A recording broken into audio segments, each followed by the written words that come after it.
মাকে এখন বসিয়েছি আমার মেয়ের সব ক্লিপ আর গার্ডার গোছানোর জন্য।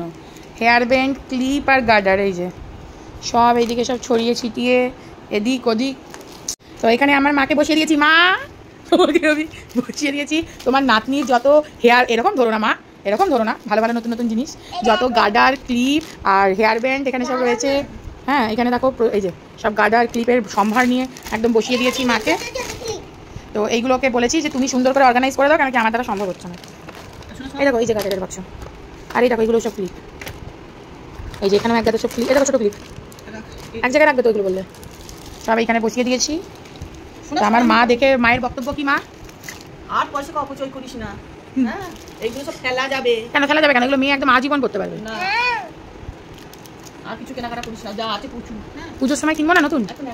মা পুজোর সময় নতুন কিনে দেবে না? কিছু কিনবে না, পুজোতেও এগুলো দেখা যাবে বাজারে গেলে, এইগুলো বাজারে গেলেই দেখা যাবে, এইগুলো নতুন নতুন কিছু কিনবে না। তো এইখানে সব এই যে আমার মেয়ের সব ক্লিপ, ভ্যারাইটি গার্ডার। তবে ওই বাক্সটা দে তো, এই ওই বাক্সটা দে, হ্যাঁ দে, এদিকে দে, দেখো এইদিকেও কিছু রয়েছে জিনিস। মা আমি লজ্জায় মুখ লুকিয়ে নিয়েছি।